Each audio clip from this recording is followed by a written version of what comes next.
My name is Vincent Wang, and I play the piano. Wow, those pipes though. Can we have a referee investigating Sneaky's game? Yeah, fuck it. Swain appeared to be missing and hiding. Swain bot is he's legit here. AMA. He's playing hide and seek. Oh, what the fuck? Here we go. Where was he? How do you need 4 hand warmers, Bjarkson? What? What? Maybe that's the secret. I need more hand warmers, Thomas. I need the power.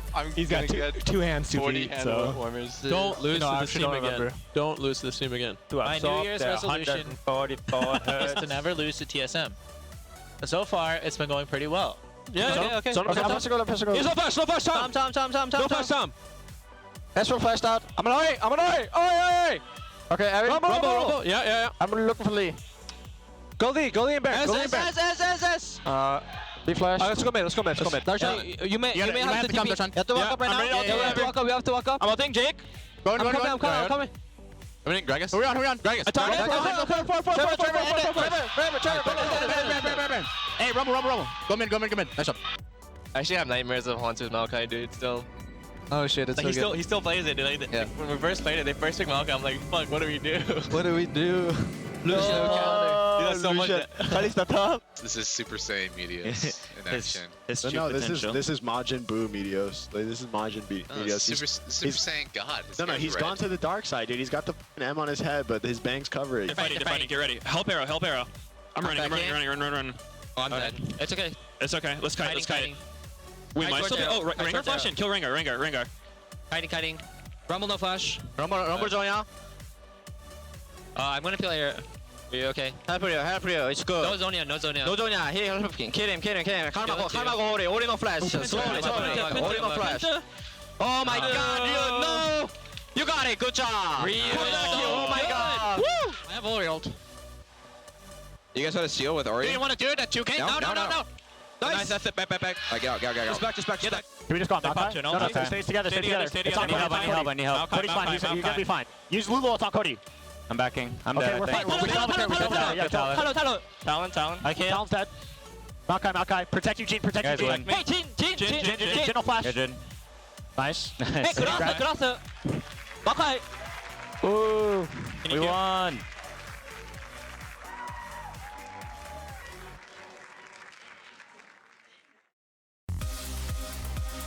Welcome back, ladies and gentlemen, to the North American LCS. We are here to witness Game 2 between Phoenix One and TSM.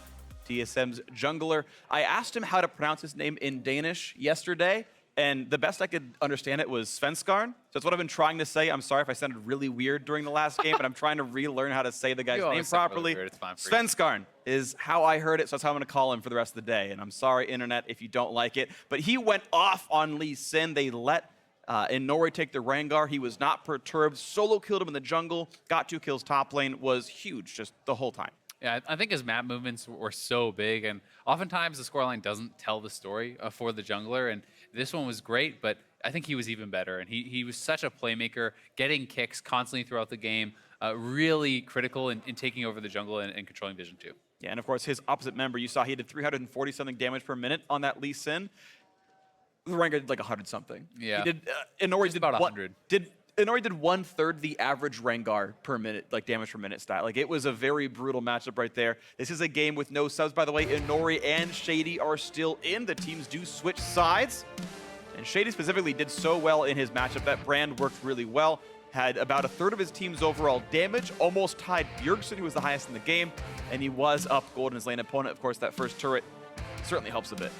Yeah, and I mean, I think they earned that pretty well. We'll see if they will return to the brand, if that's something that they're willing to consistently pick, or if it's just like a one-off type thing, trying something out. It worked. I mean, I'd do it again. I would keep trying. Yeah, and at the end of the day, they've locked in third. They may just be having a little bit of fun, allowing some flexibility in picks, allowing Inori to come in and play and see how he's going to be able to perform against a top team like TSM. This could be helping them decide even which jungler is going to play primarily in the postseason. Sure. You give them the reps to know what's going to be happening here in this one. Malzahar going to be dropped off the table. TSM willing to first pick it, not willing to give it away to Phoenix One here. Yeah, the Malzahar is actually something that's pretty interesting to me. Some teams place extremely high priority on it. Others do not really care that much. To me, Lulu is something that should be higher priority. I think the Malzahar is fantastic, and especially with the pick potential that it has, can be very strong. But it doesn't offer as much kind of like consistent damage and things like that as someone like Zyra or some of the other champions or Karma is. I think like the baseline effectiveness is maybe higher on those sorts of champions. When you're already winning though, there's almost no champion better at creating picks, and anytime you find a Flash ultimate on a carry, it's going to work out because your team is there to follow up. Absolutely the case, and it's something that you've got to be watchful for, and so that is the situation we're in right now. Final ban comes through for Phoenix One as a Lee Sin from Svenskarn, and now TSM to get their final ban off the table. Not going to let Ezreal be picked up, even though the Varus was prioritized over it in the first game.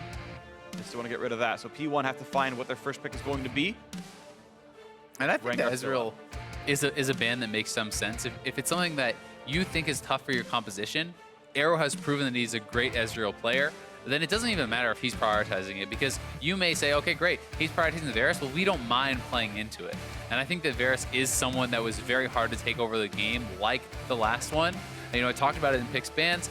You have to play so carefully around the Maokai, around the Lee Sin and the Ahri on that champion that even if you have a lead, it's really hard to kind of exploit it and take advantage of it.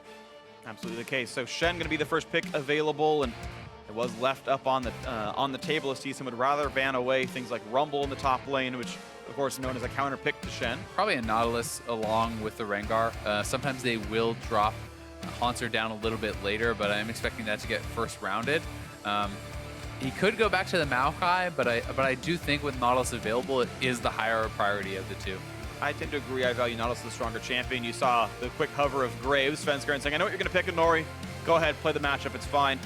Nautilus does come through, and really right now, no surprise in the pick phase. And I'm not even sure Nori is actually going to pick the Graves. While that is a traditional trade, and Nori has always kind of struck me more as a Kha'Zix player. Right. And I think Kha'Zix is another one that is a fine trade, so he's going to go right for that. And it's a game without Graves in it. Sometimes a bit unusual. He's been arguably the most sought-after jungler in professional play. It's debatable between that and Rengar, but stats definitely have Graves really up there. Kha'Zix grab, P1 have to make their final pick of the first phase, and the question is, which of the three outstanding roles do they go for? Both teams have top laners and junglers, and they're going to grab Lucian. And once again, it is a early pick with very few marksmen off the table. Arrow says, you know what? Let's do what Sneaky did. Yeah, exactly. It's kind of funny. So he was saying last night before he was streaming, oh, Sneaky taught me how to play Lucian by beating me with it, so now I'm going to practice it. And now busting it out here today. We'll see how he's going to be able to do. I think it works very well with the aggressive support type lanes. So Shady has the potential to go back to something like a Brand. I mean, if you can hit a stun, Lucian can dash in and follow up on that very easily. I also think he pairs excellently with Karma, with Nami. Those champions do all work quite nicely. I agree, so we'll see what comes out of this one. Bjergsen this time around rushing to pick up the Vladimir before anything can be taken away. Didn't want to have that banned away in the second phase, as it was by Phoenix One in the first game. Realizing that P1 wanted to remove it, grabs it early, and it does mean the bot lane pool can be diminished, but honestly, I feel like so much is viable down here. I generally feel like most bot lane bans are a bit wasted, but P1 are going to ban Ashe out for now. I really don't... played 3 games of Ashe yesterday, so it could be just kind of a nod to that. They also were playing Vladimir in these sorts of compositions, so they may feel that he wants to play it alongside this, because they had very similar, if not identical, drafts to this yesterday where they did then lock in Ashe. So it may just be something where they're trying to disrupt. And TSM has been going to Vladimir quite a bit.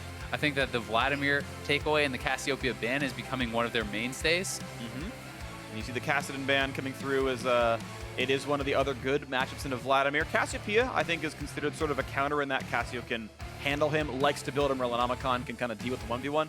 Kassadin is picked because Kassadin just works as a champion and doesn't get bullied and just gets to become Kassadin and get that level 16 power spike, as some teams refer to it as. And that's an oftentimes picked champion into Vlad. Off the table, of course, Ashe and Varus, so 2 of the utility marksmen have been dropped away, not allowed. And now it's time for the first pick on this phase for TSM. And hey, if you think that Turtle is a worse laner, take him off something that's safer, that's more utility-based, put him on something that's more aggressive. You know, going into that Kalista, that's a straight-up, pretty aggressive matchup between Lucian and Kalista. One thing that can get overlooked sometimes, and I'm not sure how this works with the new patch where the Lightbringer casts faster, is that Kalista hopping to the side, you can actually dodge the Lucian Q. So that is an interaction that has always favored Kalista quite a bit. That said, there was a reduced cast time put on Lucian's Q now. Yeah, after so I'm around, like, not level sure 7 how though. easily it is to actually dodge. Makes it actually better for the Kalista in the early game, but yeah, by late game, they start zipping around, and, well, too bad Lucian's Q super fast. Orianna going to be grabbed up here as the pick against the Vladimir. It looks like Ryu wanted to secure that champion still all the same, but at least this time he knows what matchup he's playing into. Round 2? Round 2. They could use some magic damage. They got to cause it to Lucian. You know what to do. Kalista, I don't think is actually... it's going to be Karma. Unlucky. They don't want to, I guess, blind pick the Brand into an unknown support, which honestly to me makes a lot of sense. Yeah, and I think especially against Vladimir, I actually think that Brand is pretty awful into Vladimir, simply because you can kind of die to just peripheral damage, and Karma, with the Mantra Shield, does help to negate so much of that AoE. And when you look at the solo laners of TSM, the Vladimir and the Nautilus both put out huge amounts of magic damage AoE. So when you have the Mantra Shield, the Locket, the Redemption, that's kind of the big trio for Karma, and you can negate a ton of the team fight pressure coming out of those champions. Absolutely agree. So we're going to see how much power this is going to have in the hands of Shady in his 3rd LCS game. He did lose to Cloud9 and TSM in his other 2, but those are tough opponents and you can't always blame them for it. But Phoenix 1 and TSM about to do battle with that Thresh locked in for Biofrost. Going to make the bot lane pretty fun. Thresh Kalista, a throwback lane, and sometimes literally when you consider how the champion kits work. Glad you liked that one.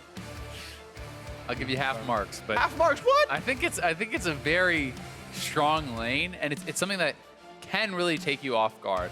If Thresh can actually flay you in, get a hook, you can land that CC, you start stacking the Ren stacks, you can take people out pretty easily with that. It's very, very aggressive, and Karma's gonna have to be exceptionally careful. Yes, the Karma and Lucian can battle up against these champions well, but if you ever get hooked, if you ever get hit by that, they don't have an easy person to kind of go aggressively in and tank that. Absolutely, so we'll see how it plays out here as the champ select is done and the coaches shake hands for what could be the last time all year. They may never, oh, not all year, sorry, all split. I keep saying that and I'm wrong every time I say it. As we load ourselves into the game, Kha'Zix for Inori making his return to Phoenix 1. Did not do well in the first game. You saw Svenskar really outperform him. But now we get to see a couple new champions, a couple new looks. The Vladimir's in for Bjergsen. It worked pretty well yesterday that the team could not come up with a win. It is now time to hit the Rift. What is the last regular season match for both these teams? TSM hoping to close out this series, and if TSM do win this, they will take the first seed in playoffs. Phoenix 1 guaranteed 3rd regardless, but I know Inori and Shady would love to have some redemption games for their earlier losses. Yeah, they certainly would. I think to boost their confidence of the team going into playoffs, and also just to boost their own kind of personal stock within the team. You want to perform anytime you're given an opportunity as a sub to hopefully move yourself up into that starting roster. Thresh kind of up here on the top side. It's a little bit interesting, a bit atypical. Perhaps looking to kind of catch someone out or see if someone moves in for that ward on the Wraith Brush. I think exactly it is. If someone walks in to see if Sven's going to start on the Raptors, then he can level Q and try to force a summoner. Absolutely.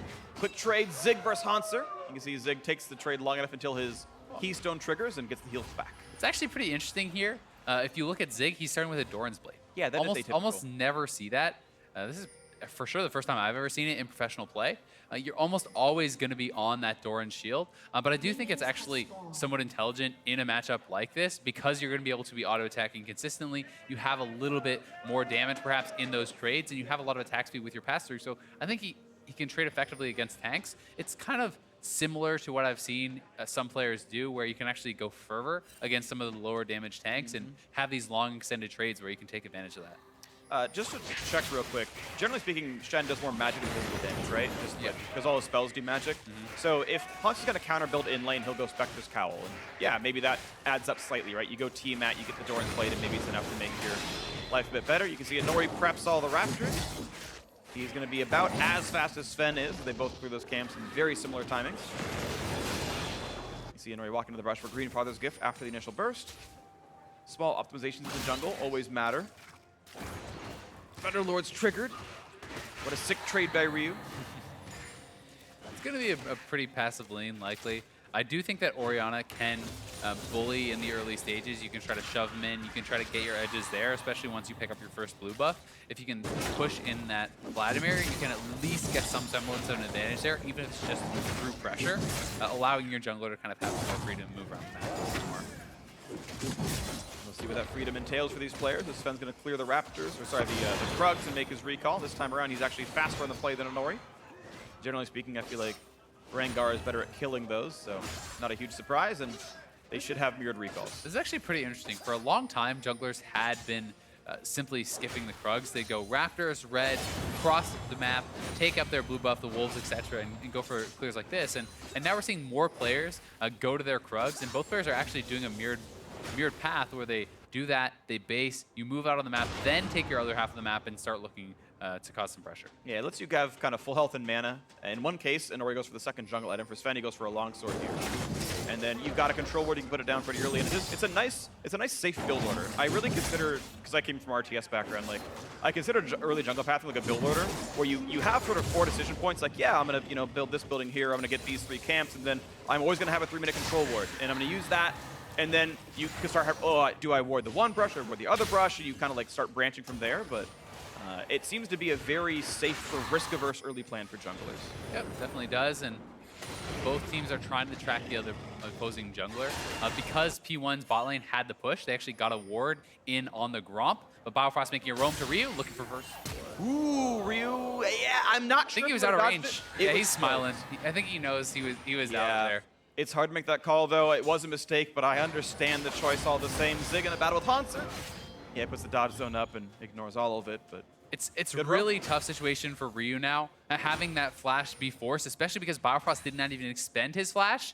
You can return gank this pretty easily. You can also wait for Svenskeren to hit level 6, and he's setting up a brush camp, gonna try to take on Inori. We'll see how this goes. Got more combat stats, has the longsword. Inori jumps away right away. W into EQ out, but Sven took basically no damage. It Gets means some he gets his Raptors. jungle. Yeah, he's gonna take those Raptors, and he can look to try to get some more vision down, and even just taking this away is pretty big. Inori's gonna try to match on the other side, and we'll see if he's gonna be able to do that. He's got to have some level of risk. He is one level under Sven. He's got a few seconds to work with, though. And he should realize that he's heading back up this way. I mean, Sven would know that that's where Inori He's should gonna be. get collapsed on. I mean, this is the tough part, is that Nautilus is now on this side of the map. They've kind of corralled him. He's okay with Satchel, I think. Oh, no, I don't think there. he's dead. The flash to get out. And now Sven's got to chase this, so they're okay. And hey, it's a trade of flashes, to be honest. Not bad. Inori didn't get the full camp, but he trades flashes with Sven and gets at least something back. Yeah, and I thought he was going to be dead for sure, but Zig did a good job of coming down and protecting his jungler as they did kind of trade those flashes back and forth. And TSM didn't want to fully commit to any sort of a crazy fight there. That's what you get for being able to jump over walls. Of course, Inori had E to get away, so he didn't have that cooldown. Nice hook on an arrow. Can play in for a bit more damage. And even triggers the Kalista W. A good little trade, but through the shield, not going to mean too much here for either side. Worth pointing out, a 5 CS lead for the TSM duo. So with Brand Varus off the table, looks like Wild Turtle and Biofrost able to recover what was so rough in game 1. A 700 gold lead for TSM just from the laning phase. Yeah. Very impressive. I mean, take a look at mid lane, right? Like, mid lane is a big disadvantage. Svenskeren is up quite a bit in farm as well. This is a little bit problematic. I mean, anytime I feel like you can get Vladimir ahead in these sorts of lanes, he can become super oppressive, because if he gets 2 ahead, he stops really caring about your damage. Even just through building AP, he heals so much. You see right there in the bot lane, speaking of healing a lot, Biofrost might need to do that soon. He was kind of pushed around as he tried to build a freeze. TSM had to push the wave in, but the thing is, Wild Turtle got a pretty safe recall here. He got to get his items in, and now it's another attempt to push, but because Wild Turtle is back in lane and has items, he can actually shove the next wave back in pretty quickly. And it's not even a cannon wave, so Wild Turtle's gonna deny more than Arrow and Shady did with their recall, despite the fact that Turtle recalled first. And as Svenskeren gets really close to 6, Ryu's going to have to play extremely carefully. So he actually is 6 right now. He's going to go straight to mid lane. He knows Ryu has no flash, and this could be the first blood if Ryu is not playing around that. And I think with him moving up, it's probably going to be. He is spotted now. We'll see if he's not going to be able to go for it at this point. And then he realizes, and Ryu, the ball, yeah, it's not going to matter. There he goes. Jumps, Qs for the reset, knocks it down. Control ward dead. Ryu couldn't really stop that. That threat is still so big, though. Until your flash is back up, Ryu has to play ridiculously safe. Haunter's down here now, too. Flash Round 2. Oh, Flash actually, Anchor's going to go in. There's all the damage. Ryu is going to be a goner here. Shockwave by Shen ulti. Shen shows up, not enough, though. It's a trade kill, though. Well played to actually get the roam back in. A 1-for-1 is the best they could hope for. First blood, of course, still does go through to TSM. Yeah, actually not too bad. It is still good play from TSM, but because that Shen ultimate was there, they're not able to kill him quite quickly enough. I think if the Shen ultimate came in immediately, maybe he actually gets into the play. I mean, look how late that was. Yeah. If he came into that play, perhaps they can continue chasing, but that said, Honori's really low, he's out of mana, so 1-for-1 was probably the best they were going to get. It might have actually been, I'm not sure that Zig was completing a recall, and like, because he ulted from base, so I don't know if he had to wait to recall to buy items or whatever, and like needed the cowl to be in the fight. I'm not sure, but either way, you're right. There's a chance that Shen could have shown up and turned more of the fight around. And on second look, I don't think he could have anyway, Okay. since Honori was so low there. But either way, that's a trade kill back. Bjergsen opening up such a big gold lead, though. The fact that First Blood went over to him is great for TSM. It's going to get him much more quickly towards that Proto Belt, which will likely be his first item. Once you have that Proto Belt, you can get super aggressive. The case for a bit to do here. Nice damage, and with the ulti, Arrow pushing Biofrost around a bit. Early Cutlass is some nice sustain and makes him pretty much impervious to Wild Turtle Poke. He hasn't been all-in yet. No plays yet happening on the top side of the map. Zig is able to play under his turret pretty safely here. Doran's Blaze helped the last hit a little bit. One thing I'd like to see P1 try to do is actually utilize their teleport advantage right now. They have TP advantage. Start up the dragon. You're on Kha'Zix. Kha'Zix can solo out the dragon pretty easily, and having the TP edge, I think, is something that you need to utilize. When you're playing Shen, you have double globals. You need to continuously push the pace of the game and force those globals out to get an advantage. And Roy can actually get it right now. They pinged out where the Callista Sentinel was. Instead. Yeah, he's going to trade blue, but he even still has the chance to solo Cloud whenever he wants it. I'm sure if it were Infernal, the team's going to play differently and really fought for it more. And Nori actually going to give away his position, but it doesn't really matter. Looks like Sven is too far away. He plays with the blue buff's patience enough, and he should get the trade of blues. Of course, Bjergsen doesn't want one, but Ryu is kind of missing out on the fact that his was taken away. And with that blue buff, he should be able to start up the dragon. I do think that would be a good decision. But it looks like for now, he just wants to try to find a kill. I'm not sure he's going to be able to, and he's going to head back to base. Yeah, and I'm pretty sure that the ability to have a Callista Sentinel sit on top of a Drake still exists.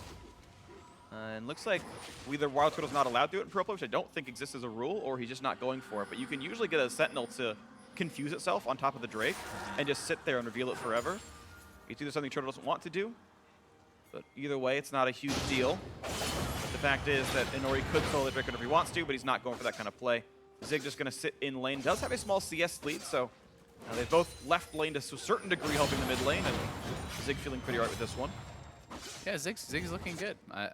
I think that Shen can lane up pretty well against the Nautilus. There's very low chance of actually killing him off. Yeah. But you can get an edge. You can farm extremely well, whether you're pushing or under turret, thanks to your Q. Getting that bonus damage makes it super easy to last set, and it's even easier with the Doran's Blade. Absolutely. You see Spectre's Cowl for both these top laners. The makings of for Hanser. He actually has his. Looking for the dive is Bjergsen, forcing a flash out of Ryu. I mean, Ryu, that was just disrespectful. The fact that Bjergsen has his empowered Q up and he just walked into him, now Bjergsen can flash forward. He just needs the Ignite. Didn't get it. Doesn't get the Ignite off, and now the chase is on for Bjergsen. Sanglepool's going to do nothing, and Inori gets the kill. Bjergsen screwing up the dive, and Inori's in the right place at the right time and turn it around. Yeah, Bjergsen just didn't get that Ignite off, or he would have got the quick kill. But Ryu on that initial trade was pretty poorly done. He thought he could actually trade into that empowered Q with his shield up. So you'll see he opts into this. He says, okay, I'll shield myself, I'll go up. It does so much damage. Your shield does not even come close to that on rank 1 shield. Yeah. And you can't opt into those trades without losing. Fighting the bot side. Speaking of trades, the Turtle's going to flash away, but Arrow's on the chase, and here comes Oh, the top. no! Nice juke by Turtle. Zig can't find him with it. At a certain point, you have to guess when you're the Shen, and Wild Turtle guessed better. Yeah, I mean, the fact of the matter is, though, Zig missed his taunt, but he had enough time to realize that it was going the other way. You can actually flash that taunt onto his character and guarantee the kill. So at pro level, I expect him to be able to land that taunt, even if you get juked. And here comes the play. Rengar wants in as well. The knockup's still going to land, despite the fact that Arrow burns flash. Missed. And here is Sven. Yeah, he's not going to miss that at all. And here comes the rest of the play. The jump is in for the turnaround. And Ori gets one. He looks for two. Sven's going to jump the wall. Can he stay away, though? Looks like no one's here to jump him just yet. Ryu's Ryu coming over. is coming down. Here's the haste in. They want Inori to get in there. He's going to have leap up soon, but Sven has an empowered root. Moves through to the W instead, finds a satchel. Still on the chase. I don't think he can get the execute. I think Inori There's tagged the him. jump. That's going to be the kill. And the assist goes over because of the shields. But it managed to waste 3 players' time. The best it probably could have been for Sven. that fight still does go Phoenix One's way, 2-1, and it makes the gold tie. Yeah, Nori has been in much better spots this time around. Yeah. He has been there to clean up kills. Yes, it has been a little bit of being the benefit of some mistakes from TSM, you know, the Bjergsen dive, not getting his Ignite off, being able to clean up that kill. But credit to Nori for stepping up here in game number 2 and getting a lot more. And the confidence was given them to make this dive because Shen ultimate was down, because they had already failed their attempt. And they're able to go in, full commitment to it, but then it is a Nori coming over the wall, able to take out that AD carry, and with him down, that's a pretty easy chase. And nicely done. So Inori's managed to get these reactive ganks off. He's got 3 kills. He's got Ninja Tabby to deal with Rengar in the 1v1.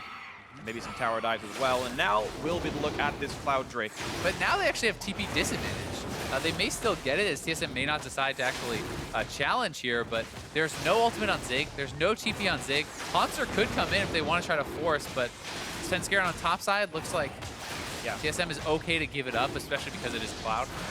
Yep. Teams typically don't consider Cloud. Someone booed the Cloud Drake, apparently. Shout out to the audience, I guess. But yeah, it's going to be Phoenix 1 grabbing another early Drake. And the previous one in game 1, Mountain meant nothing because they never hit any objectives again the rest of the game. Cloud means a little bit more. The ulti that chase in towards Ryu does not have flash, does have Shockwave. Gonna pull Sven in. That was a bit aggressive, and they're going to find the trade kill. Jungler for jungler now. Combat into the mid lane as Bjergsen going to kite away. Sengoku, of course, dodges out the turret shot, and it's going to be 1 kill picked up for Bjergsen, 1 kill picked up for Inori.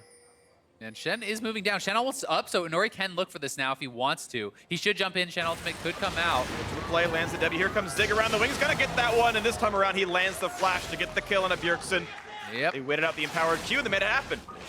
Well done. 4-0-2. Corralling him up there, taking him down, and Zig makes good on his flash taunt this time, but P1 in the meantime is pushing in constantly bot side, and they are chunking down this turret. And here's the play again. TSM is really trying to push in on this mid lane very aggressively. Ryu with a nicely timed shockwave here does pull Sven off of him, and that allows him to live long enough for them to start trading these kills back. And then Inori forces out the pool. The empowered Q is going to expire. Once that happens and the Shen ultimate is coming back up, they know that they can look for this. They instead decide to just roam that Shen down and do expend the flash. I think they could have just gone with the Shen ultimate and probably just cleaned it up anyway. That may have been the lesser of the cost, but yeah, it's a decision. Both are fine. Yeah, it's a decision. They went for that one. At least the kill did come through secured.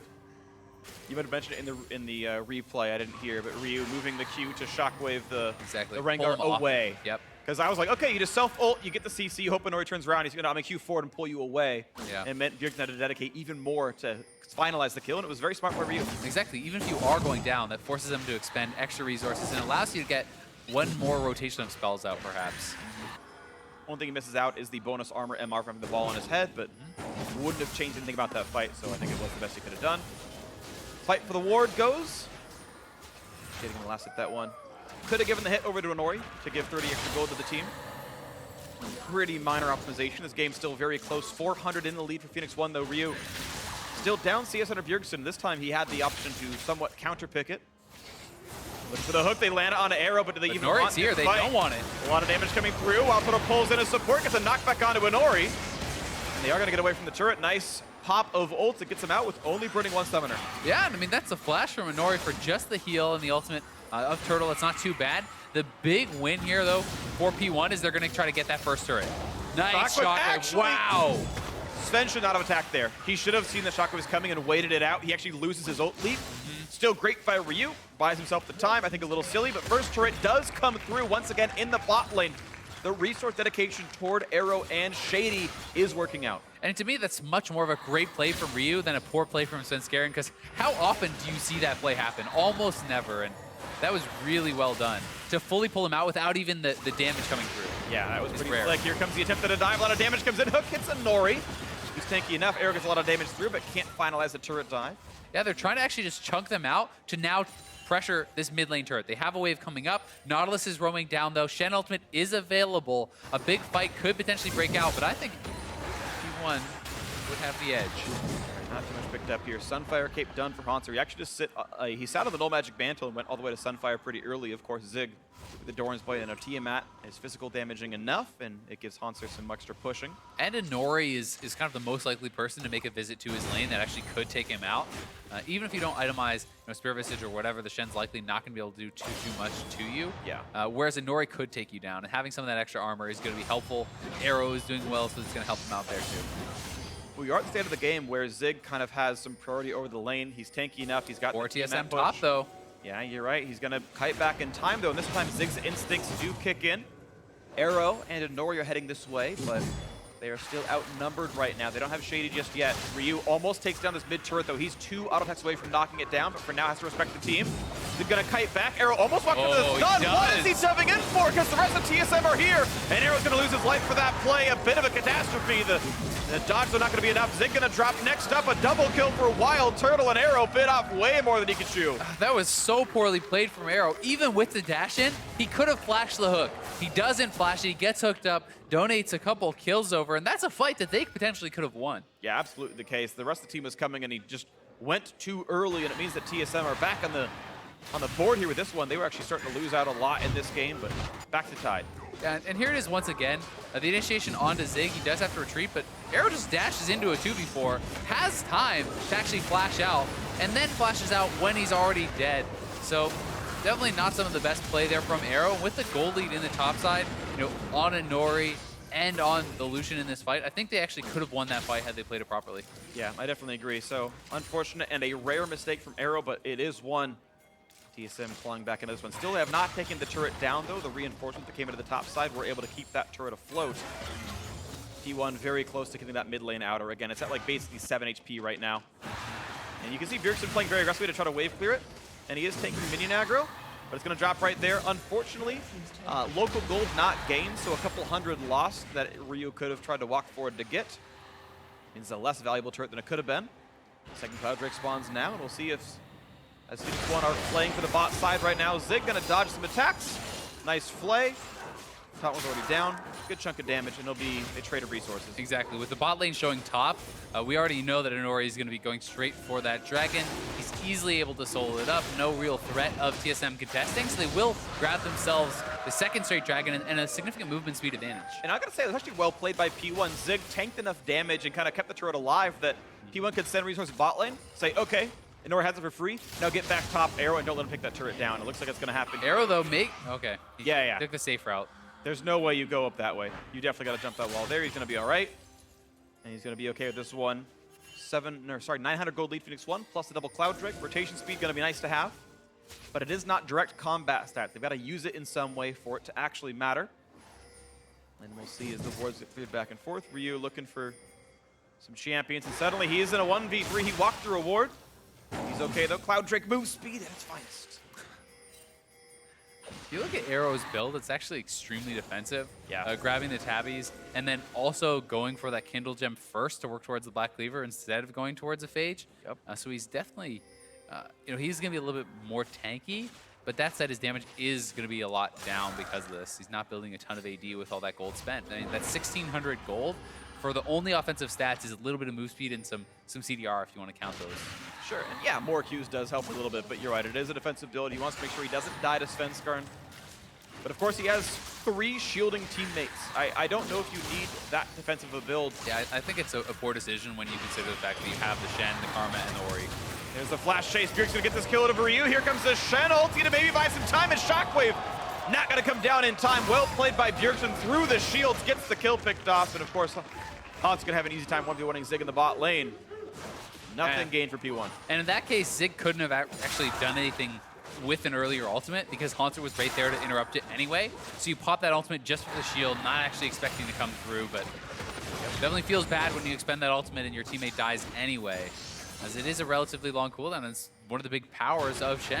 Yep, and Ryu actually going for such a aggressive build too. Morello's into Luden's Echo. It's the standard build for Orianna, but the fact that he's behind, maybe he would have been better off with a Null Magic Mantle or something, or even haunting guys just for the HP.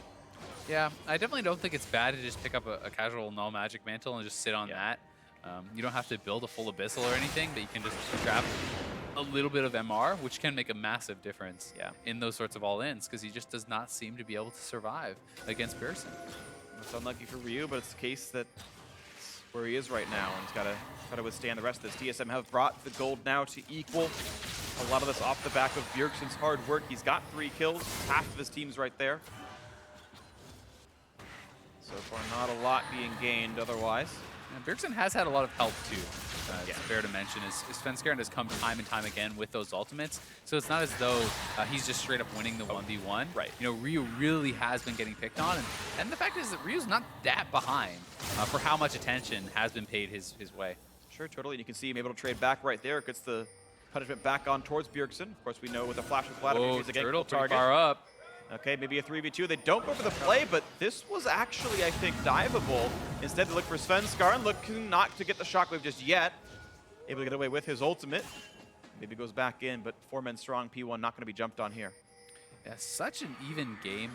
You know, the one thing that I always kind of notice in games like this, though, is the team that hasn't taken any turrets and is even in gold is often the team that ends up getting the advantage, because there's more available for you to grab. There's more easy pickings. All the outer turrets are up. So if you ever win a fight, it often turns into so much more. I mean, if you look at the mid lane turret, the top lane turret for P1, they're both quite low, and that's going to be super easy for TSM to grab off the win fight. Maybe looking for the grab on a Wild Turtle. Flash gets the slow. The Q, that's going to be enough damage. Kill goes to Arrow.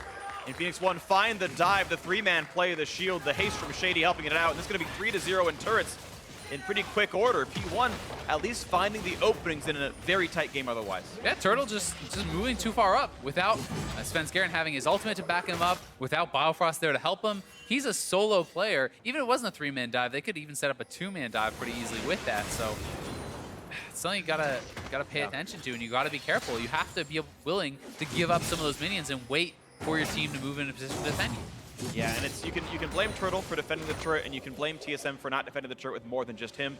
Either way, the association or the assignments were not accurate. Yeah, well, and to me, it's one of those things where, hey, just because someone else made a mistake does not make your decision correct. Turtle shouldn't right? be there so alone. It's like, exactly. Sure. So it's like, hey, maybe Biofrost should have been there in position, but since he is not, you then make the best decision remaining, which is get out of dodge. Yep.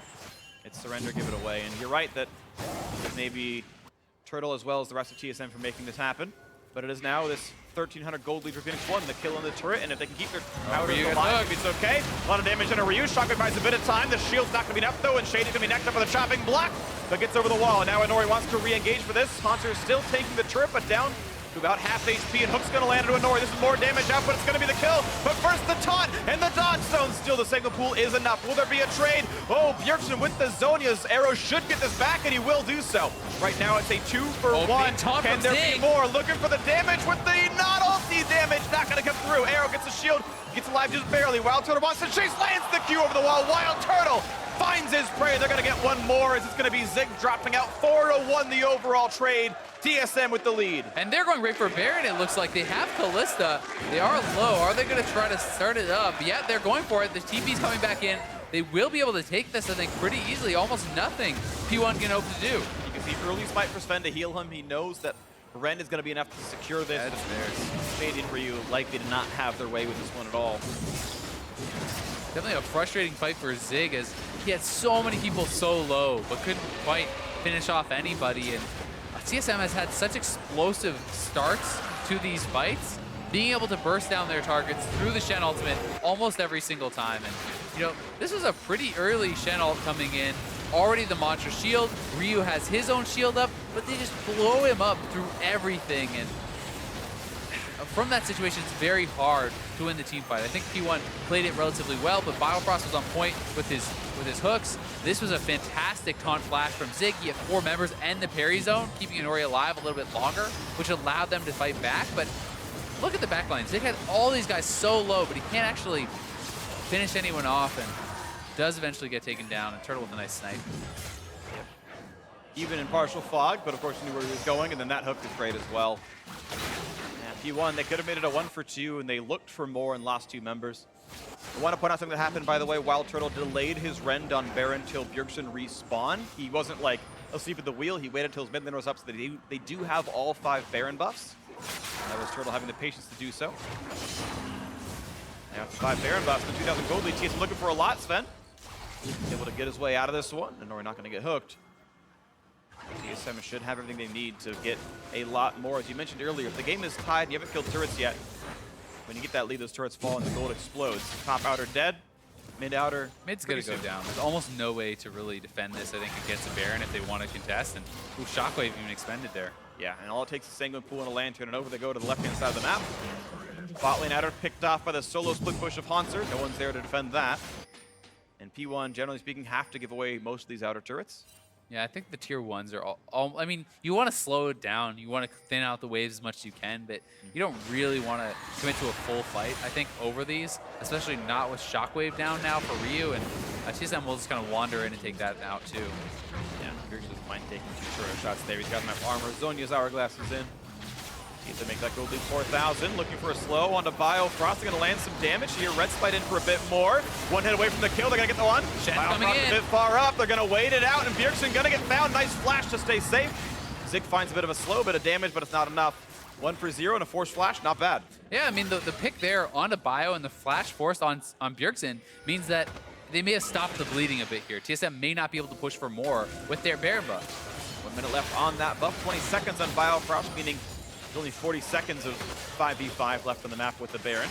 It's actually P1 trying to force up here, get some damage Right down choice. with this turret. Looks like they're going for it, and Sven doesn't have his ultimate, so it'll be hard for TSM to actually fight back. It's hard to actually do anything to Hauntzer right now, though. That fairly defensive build from Arrow is going actually towards a fast mortal reminder, which I understand via Vladimir existing, but you've got Umbrella Nomicon. I don't know if you... Well, the other thing you have to remember is he's a Black Cleaver, so he's building Right. health, so you actually, it's the anti-synergy with Lord Dominic's. Sure. You get much less from that. I'm just not even sure he needs Armor Pen as a build that much, considering he can go like Rapid Fire Cannon or something. Yeah. I think it's debatable. I'm not sure. I think this is simply just saying, hey, who am I going to get to hit? It's probably only the Nautilus, who already has, Tabby's Frozen Heart and that Sunfire Cape. So it does make sense in that way, and I think that sitting on the Executioner's Calling would be good too. You certainly need that in any build against a Vladimir, in my opinion. Yeah. I think he's making a choice again. It's one of those where I think it's debatable. Rapid Fire and Executioners could be a choice, but either way, it's the way he is. Now looking in towards Svenskeren, getting about half HP. Oh, Bjergsen looking for the back line. For the play. Hook's going to land onto a Nori. The Assassin could drop down quickly. Zhonya's to buy some time, and there's the first kill picked up by Sven. On the opposing jungler, Ryu still forced to cut away the flash. Anchor going to be grabbed up by Shady to buy some time. And a taunt in, but here Turtle in comes the back line. Turtle. Diving to the back line just like he's always wanted to. Finds a couple of kills, looking for Shady to make it the complete ace. And now it's only Zig staying alive, alone against the world, and TSM. They're going to be taking a lot out of this one. Mid lane, doesn't matter. Top lane, tier 2 is the one you want to knock down. Now 4 turrets picked up. They're in power play about 4,000, but there's more to gain. Bjergsen has aggro. Now this minion wave. And Hauntzer just doesn't take any damage from these turrets. Easily able to pull off that dive with him tanking it the whole way through. They should not be able to end here, I don't think, but 15 they're seconds, gonna maybe they try can. it. Yeah. Zig against the world. He's going to respawn now. Look for the taunt. He's got to find a squishy to do it on, though. Looking to close it out. TSM wants to make it 2-0. Nori is back. Arrow in 5. Looking to close out the match. Turrets are gone. Have to run. TSM kiting off with just those as they run away. Going to be a lot of damage out of Nori. They land the slow. They land the taunt. They're going to get 1 kill. Now for Bjergsen, who goes back into the front line. Going to buy time some more and lose his life. A 2 for 0. The Then they get trade even more. for the 2 turrets. Well, it's already 3 Cloud Drakes. So they're going to chase really fast. This team will catch up to TSM. And they can delay the bases, and they have a minion wave in mid lane. They can shove up and try to trade back an inhibitor. We'll see if they can actually catch anyone out. It's Hauntzer using the TP to evacuate. He knows he's there, but it's not going to matter. Summoner TP. Arrow kind of knows it.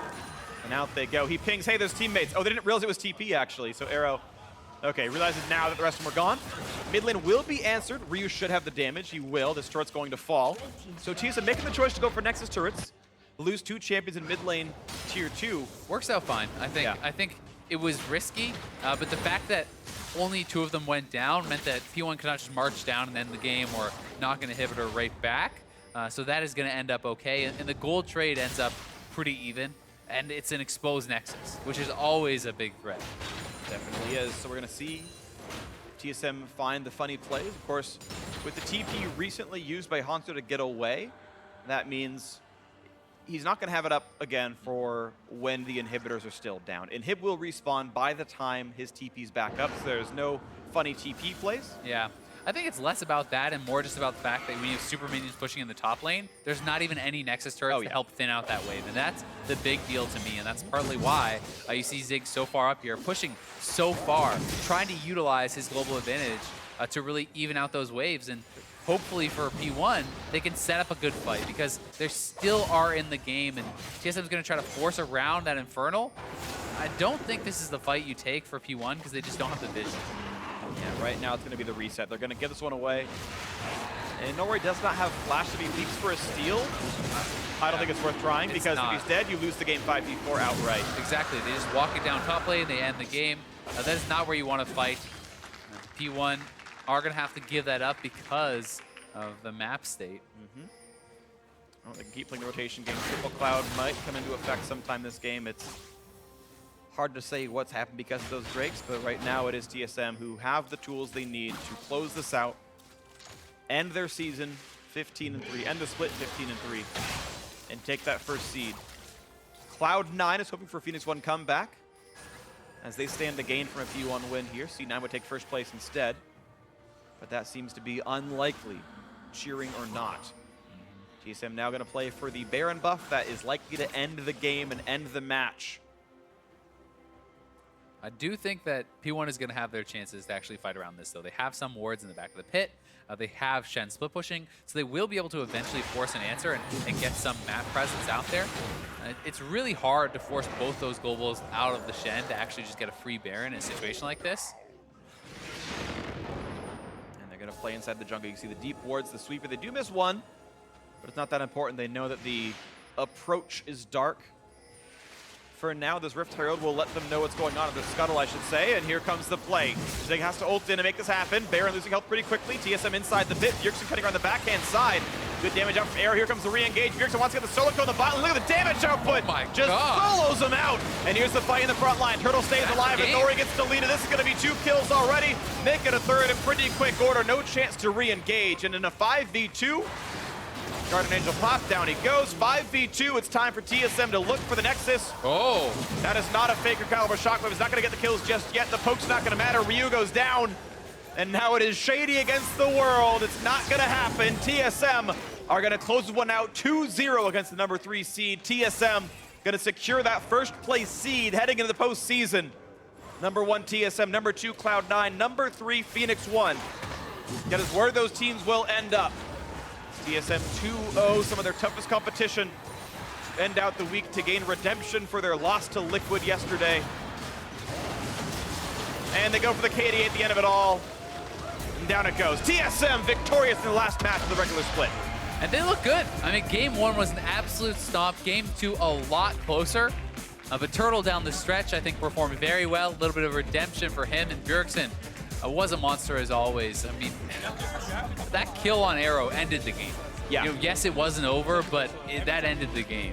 You know, they opted into a 2v1 on Bjergsen. He comes out the best in that, and yeah, there's just not much they can do from there. Big damage on the Vladimir.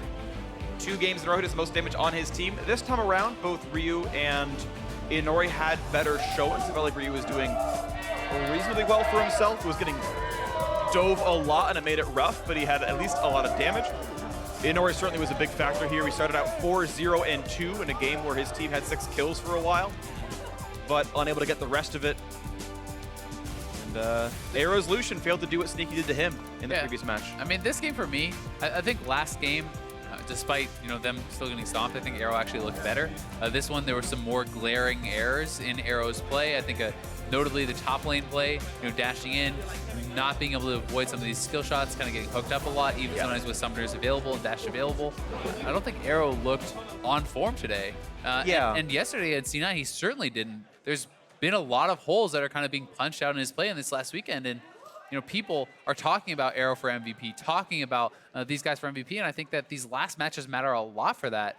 And with his weekend's performance, hey, that might have cost himself the award. It honestly could have, especially when you consider what kind of stuff Bjergsen did this game. And in the previous one, he had that 1v3 double kill as they were chasing off the dragon. You saw him, use the lead he was given by his teammates in lane. But yeah, solo killing the bot laner in the climactic Baron fight. That's a game-winning play right there, as you mentioned. And that's the kind of thing that TSM expects out of Bjergsen, that TSM fans expect out of Bjergsen. Heck, things that Bjergsen expects out of Bjergsen. And those kind of plays are MVP caliber stuff. And I mean, the only kind of cause for concern I have around TSM's play, for them going into playoffs is these last couple of games, it has seemed so predictable where they're doing. It's a nonstop mid lane. Haunts are roaming to mid lane on tanks over and over and over. Jungler, hardcore camping mid lane. It feels like they have kind of cut off the bot lane again. And when you do have very predictable patterns, sometimes teams, especially with preparation going into playoffs, can look to exploit that. Sure. That said, obviously, there's a lot of practice for TSM before they go into it, and they can change up their game plan. But they have kind of defaulted back to this everything around Bjergsen style. And that's true. And so we get to see kind of what TSM is going to be up for with this one. But either way, they do get the win. They get to watch the quarterfinals. They get to figure out who they're going to play and study them as well. We'll see what happens. But for more, let's check in with Captain Flowers and Bjergsen. Thank you very much, gentlemen. I am hanging out here with TSM's mid laner, Bjergsen himself. You guys have just clinched the first seed in the playoffs, first place throughout regular split play in Spring Split 2017. How are you feeling? Of course, it feels good to be first. That was our goal, and I wouldn't be happy if we weren't first place. Second is not something I'd be satisfied with, but overall, we're still playing pretty inconsistent, and we're going to have to fix those issues to do well at playoffs. So still looking forward and wanting to win the split, not just the regular season. Now, speaking of those inconsistencies, you had a pretty strong series today against Phoenix 1, especially in the first game. Yesterday, a surprising result in your match against Team Liquid. What is TSM looking to do as a team, as a unit, to fix those problems and just become an unstoppable force in the postseason? I mean, there's no secret. It's just grinding out. Now we're going to have, I believe, 2 or 3 weeks to really work on our issues. And I think there's certain things that come up all the games that we do lose, or the game ones, the dreaded game ones, where we mess up. It's a lot of similar problems. We gave up some free dragons, free barons that happened against Team Liquid, even happened against Phoenix 1 in this game. And those are some things that we just have to fix to do well at playoffs and MSI if we end up going. So with those goals, obviously you guys have in mind what you need to be fixing, what you need to be working on, what your game plan is. And right now, when I look up at the back of the stage up here, there are a lot of TSM banners. I'm taking it you guys are planning on adding another one to that at the end of Spring Split 2017 here. I mean, yeah, no doubt. TSM is all about winning. I wouldn't be satisfied if we didn't get first place, so we're going to get first place. Well, best of luck to you and the rest of the TSM guys as we head into the playoffs. TSM, ladies and gentlemen, clinching the #1 seed. We're going to go ahead and throw things back to the analyst desk now to see what they make of it all. Thank you, Captain Flowers. Some confidence out of Bjergsen there after securing first place in the regular season. 2-0 fashion over our third place team. And I think, at the outset, that's the most important thing to recognize. Having sustained a loss to the 9th place team yesterday, we wanted to see TSM bounce back and in somewhat dominant fashion. Getting a 2-0 here serves to calm some nerves maybe for any worrying fans out there. Yeah, I mean, TSM fans tend to react a little over the top when something doesn't quite go perfectly. I think, you can see after this series that they're still a really dominant team. Right. They always had that risk of losing a game 3. It finally happened at the very end of the season, but nothing to worry about. They're still, I think, quite clearly the top team in the league. All right, before we talk about the postseason, playoff picture, and all that as a result of this series, let's dive into this game 2 real quick. Let's take a look, working backwards through the game. 29 minutes. This is really the game-ending fight to a degree. TSM going to get 4-0 plus an inhib off of it. Right, this is right after they grab that Baron buff, and you see that P1 wants to move quickly and make a fight happen before they give up a lot of resources, give up a lot of that gold. They try for it, but Inori gets blown up really early on in the fight, and then it's a really good kind of front-to-back team fight for TSM. Aggressive Wild Turtle here. I was about to say, front-to-back for the most part. Turtle decides he wants to be on the back line of the enemy team, but he's able to do so because there's not that much threat, and he has a really good dive comp to go with him. Obviously, Vladimir doesn't want to just be hitting front line the entire time. He wants to find that opportunity to go in. I can't help but point out that was a flashing forward Wild Turtle. On it's TSM. not always bad. On TSM, and it worked. No, I love aggressive flashes, just personally, as a player. But it's good to see him, taking those kind of stabs and leaps. And we saw Kalista play today. What do you think of the Kalista, just real briefly? Some people have been trying to tell me it's really good. I think it's okay. It's playable in the meta, and especially when you see a lot of 80 carry bans, which were thrown that way because they were taken in the second rotation after the Lucian had been taken away. Ezreal was already banned, so you see these other bans come in, and it's something that he was forced onto. I don't think he would want to take that, and right. It's situationally fine. You're not lunging at it. No. But they made it work this time around. Let's take a look at another fight. Only 3 minutes before that one that you just saw. Baron here, 4-for-1 plus Baron for TSM. There have been a lot of fights forced around the mid Blay and Bjergsen playing very aggressive over the course of this whole game. Once again, Hauntzer, nice hook to blow up Ryu right at the start of the fight. That was the problem, was Ryu was super shut down this game, and it's really hard to win from there. P1 almost make a good opportunity of turning this back because TSM was caught on the terrorist. But Biofrost snipes out Inori. Huge hook there because if Shen comes in from the backside with his 4-man taunt and Inori's not almost already dead, maybe he's able to go in and start getting a couple kills. Instead, Inori dies right at the start of the fight as well. Arrow's doing his best to try and maximize his damage, but it's just a little too late. Wild Turtle finally shows back up, is able to help get Biofrost onto Arrow. That lets him finish him down. A nice snipe over the wall here. Great. Yeah, good final shot by This is Wild without Turtle. the vision toggled. Technically, he couldn't see where he was, had an idea of where he was, but throws it blind, secures that kill. And ultimate for Furo with the Baron. The Baron then went into the inhib, and we saw TSM, again, always operating comfortably from a lead. But if there was going to be a criticism from their regular season, it's that sometimes they can't establish those leads, and particularly in game ones, they have the potential to lose them because they don't start so hot. Yeah, and you saw them playing very heavily around mid and top over the course of the series. Game 1, Turtle did kind of get crushed in just standard laning phase. Good bounce back game too, especially given that he was targeted a little bit more in the pick ban phase. So it's good to see that Turtle isn't just going to be this complete liability in the playoffs, and that's what a lot of people are concerned about, given how we've seen kind of the final weeks shape up. But Arrow not having the best day overall. No, we heard the casters talking about that a little bit. How does this bode for his MVP votes? And I want to discuss that in just a moment. Before we get to that, though, let's talk about Phoenix One and their approach to this series in particular as a whole. Because as was stated at the beginning of the day, this series had no effect for Phoenix One, right? In the sense that they finished third no matter what. Now, of course, it could have determined who they might be playing later in the playoffs. But they opted to try Inori in both games and Shady in both games, so still experimenting with that roster. And I liked what I saw out of Inori this series. He wasn't being hyper-aggressive, it was more reacting to TSM plays. We see him turn an overdrive by an aggressive Bjergsen in the mid lane, turns a dive there by Svenskar, and then once again here being able to punish TSM, clearly having a game plan of wanting to focus more around the mid lane. And overall, it was nice to see that out of him, but the rest of the team didn't quite seem up to par.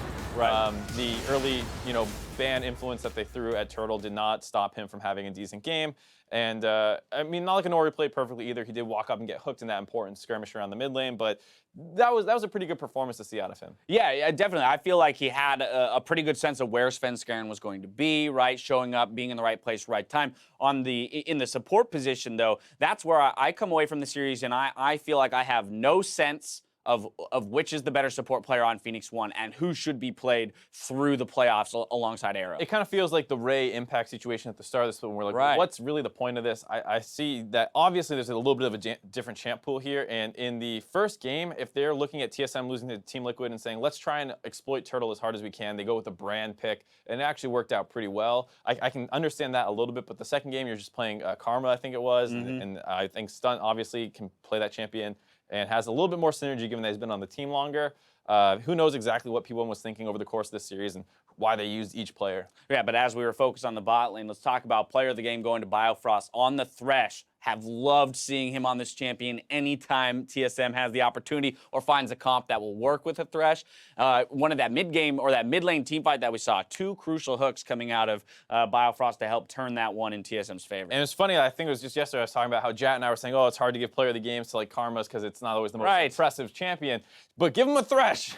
Those player of the game start reeling in real quick. So he was able to anybody remember a player named Bunny Fufu? Yeah, he got a couple. Got a lot of player of the games. And just to talk about Biofrost a little bit in the broader scope of things, last split, I think a lot of people, despite having great stats, were critical of him, saying, well, what is he really doing? Kind of just following up on Doublelift's aggressive the other play great style. plays from player, yeah. Right, he was on a great team, wasn't heavily relied on for shot calling, had a great laner in Doublelift, and I think this split you've really seen him come into his own and continue to be that huge force for TSM in the bot lane. He's very reliable. You almost never see this guy caught out of position, whether it's in lane or face checking brushes while going for vision. He does almost everything correct, which is what you want to see. And it's not the best meta for racking and player of the games, but he's still clearly 1-2 with Smoothie as best support in the league. At the end of the day, TSM secure their first place regular season standings. That's not all the league we have in store for you today, though. Up next, FlyQuest take to the stage against Team Liquid. Don't go anywhere. You're watching the North American LCS.